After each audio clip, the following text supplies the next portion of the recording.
ముఖ్యంగా 3 విషయాలు ప్రస్తావించాలని వచ్చాను. ఒకటి, వరదలు. విజయవాడలో వరదలు బీభత్సంగా ఉన్నాయి. కృష్ణానది కొట్టుకొని పోయే పరిస్థితుల్లో ఉంది ఈరోజు. ఈ పరిస్థితుల్లో చంద్రబాబు నాయుడు వరదల్లోనో బురదలోనో తిరుగుతూ ఉన్నాడు, కష్టాలు పడుతున్నాడు. దేశ ప్రధానమంత్రి సరదాగా షికార్లు చేస్తున్నాడు సింగపూర్లో. ఇప్పటి వరకు, ఈ క్షణం వరకు నయా పైసా ఇవ్వలేదు కేంద్ర ప్రభుత్వం. కేంద్ర ప్రభుత్వాన్ని నేను డిమాండ్ చేస్తున్నా, వెంటనే 5,000 కోట్ల రూపాయలు వరద బాధితులకు ఆంధ్రప్రదేశ్ రాష్ట్రానికి ఇవ్వాలని నేను డిమాండ్ చేస్తున్నా కాంగ్రెస్ పార్టీ తరఫున. రెండో విషయం, ప్రాజెక్టులు. కాంగ్రెస్ పార్టీ అధికారంలో ఉన్నప్పుడు 3 మంచి ప్రాజెక్టులు తీసుకొచ్చాం, 4 తీసుకొని వచ్చాం. ఒకటి మన్నవరం బెల్ ఫ్యాక్టరీ, రెండోది కాళహస్తి నడిచిన రైల్వే లైన్, మూడోది అంతర్జాతీయ విమానాశ్రయం రేణిగుంట, 4వది దుగరాజం పట్టణ ఓడరు. ఈ 4 ప్రాజెక్టులు సున్నాలో ఉన్నాయి. ఈరోజు ఎంటెక్ చదువుకున్న వాళ్ళు కూలి పనులకు వెళ్తున్నారు. బీటెక్ పాస్ అయిన తర్వాత ఎంటెక్ పాస్ అయిన వాళ్ళు గాజుల మండలంలో ఈరోజు కూలి పనులకు వెళ్తున్నారు. ఇది నిరుద్యోగ పరిస్థితి. మన మనం బెల్ ఫ్యాక్టరీ తీసుకొచ్చాం. బెల్ ఫ్యాక్టరీ పనులు సున్నా అయిపోయినాయి. దుగరాజపట్నం ఓడరేవు తీసుకొచ్చాం, ఆ పనులు సున్నా. అంతర్జాతీయ విమానాశ్రయాన్ని తీసుకొని వచ్చాం, ఒక్క అంతర్జాతీయ విమానాశ్రయం రాలేదు.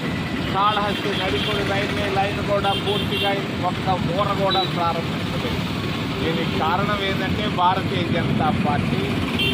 భారతీయ జనతా పార్టీకి మన ప్రాంతం అభివృద్ధికి రావడం వాళ్ళకి ఇష్టం లేనందువల్లే ఈరోజు విద్యావంతులు కూడా కూలి పనులు చేస్తున్నారు. మూడవది, ధరలు. మరి బాగా మందుల ధరలు కూడా బాగా పెరిగిపోయినాయి. షుగర్ ట్యాబ్లెట్ 5 రూపాయలు ఈరోజు. ఒకప్పుడు నేను మంత్రిగా ఉన్నప్పుడు 5 నయా పైసలు ఉన్న ట్యాబ్లెట్ ఈరోజు 5 రూపాయలు పెంచారు. ప్రతి వస్తువు ధర పెరిగిపోయింది. కూరగాయల ధరలు పెరిగిపోయినాయి, మరి నిత్యావసర వస్తువుల ధరలు పెరిగిపోయినాయి. అన్నీ పెరిగిపోయి ఇబ్బందుల్లో ఉన్నారు. మరి అంతేకాదు, నిరుద్యోగం కాదు, ధరలేక ట్యాక్సులు కూడా విపరీతమైన ట్యాక్సులు. ఈ భారతీయ జనతా పార్టీ వచ్చిన తర్వాత ధరలు, నిరుద్యోగం, మూడవది ట్యాక్సులతో ఈరోజు దేశాన్ని అతలాకుతలం చేసేస్తున్నారు. ఈ పరిస్థితుల్లో దేశానికి ఒకటే ఒక మోక్షం, Congress party, Congress party, Congress party. ఏదైనా ప్రశ్నలు ఉంటే అడగడానికి మిమ్మల్ని చేతులకు ప్రార్థిస్తున్నాను. వరద బాధితులకి మీ పార్టీ తరఫున మేము అధికారంలో లేం కదా, ఏదో కాస్తో కోస్తో పంపిస్తాం. రాహుల్ గాంధీ ఆయన జీతాన్ని ఇచ్చేసాడు. మేము కూడా మా వంతు పనులు చేస్తూనే ఉన్నాం. మరి కాళహస్తి దేవస్థానం ఉంది, 100 కోట్ల రూపాయలు ఉన్నాయి. ఒక 5 కోట్ల వాళ్ళకి పంపించి ఏమవుతుంది? తిరుపతి దేవస్థానం 1000 కోట్లు ఉన్నాయి, 10 కోట్లు పంపించి ఏం పోతుంది? మరి ఈ విధంగా వరద బాధితులను ఆదుకోవాలి. ముఖ్యంగా కేంద్ర ప్రభుత్వం మనం ట్యాక్సులు కట్టే డబ్బులు లక్షల కోట్లు ఆడున్నాయి, వాళ్ళు ఇవ్వాలి. వాళ్ళు ఒక 5,000 కోట్లు కానీ ఖచ్చితంగా ఒక వారం లోపల పంపించాలని నరేంద్ర మోడీని, భారతీయ జనతా పార్టీని మేము డిమాండ్ చేస్తాం.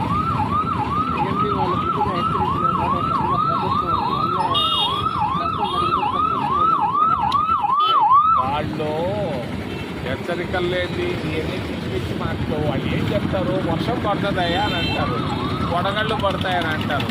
అంతేగాని ఎక్కడ పడతాయి, ఎంత పడతాయి ఎవరు హెచ్చగలరు? ఇవన్నీ ఊరికే మాటలు మాట్లాడలేము. కానీ చంద్రబాబు నాయుడు బేస్గా చేస్తున్నాడు, నేను అభినందిస్తున్నా.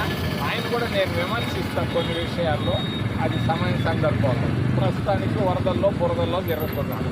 వయసు ఎంత? వాయనాడులో భారీ బీభత్సం జరిగినప్పుడు మీ నాయకుడు పోయాడు కదా, మరి ఇక్కడ విజయవాడలో ఎంత విలయస్థానం చేస్తామంటే తెలంగాణలో కావచ్చు, ఆంధ్రాలో కావచ్చు, మరి మీ నాయకుడు ఎక్కడున్నాడు?